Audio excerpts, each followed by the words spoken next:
Hey, it's Clay, and this will be a video chart on ticker symbol INFN. We will take a look at the 30-minute time frame. Real quick, what do I mean by 30-minute in case maybe you're new to charts? Instead of each one of these candlesticks here representing 1 day's worth of price action, which is what you would normally see, each one represents 30 minutes. So while this here may look like several days worth of time, it's actually today's price action broken down into 30-minute time slices. I like to do this time frame that does a good job of telling the quote-unquote story of the price, and then makes mapping out where levels of support and resistance a bit easier to see. I don't mean to state the obvious, but I will anyways. Crazy movement today, not only from the price action perspective, but you look down here at the volume, and well above average volume on this one. So a lot of eyeballs on it. And interesting dynamic earlier on in the day when I looked at this and was thinking, all right, yeah, I'll probably do a video on this.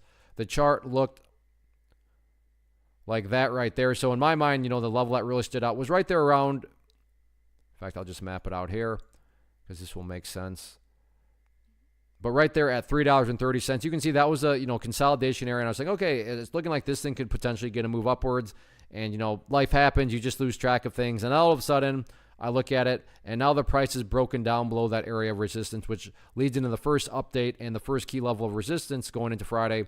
And that is just based on a foundational rule in charting, which states when levels of support are broken and closed below, they tend to act as resistance, which is exactly what happened here. I mean, if you look closely during the final 30 minutes of the day, you can see there was an attempted bounce, but surprise, surprise, the price was rejected right there at the 330 mark. So point here being that in the very near term, if this bounce is going to, or if the chart is going to try to turn itself around and get working back to the upside, 330 is going to be that initial level of resistance. In the event the price can push up through there, then the next key level is right up there at $3.40.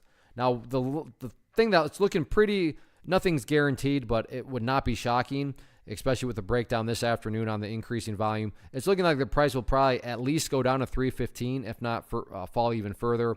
So 315 is going to be that, and there's nothing fancy. There's nothing, complicated behind why that's a level of support. That is just simply the level of support because that is where the bleeding finally stopped today on the gap down. And then when, the price kept on getting pushed to the downwards direction. So 315 will be that near-term area of support.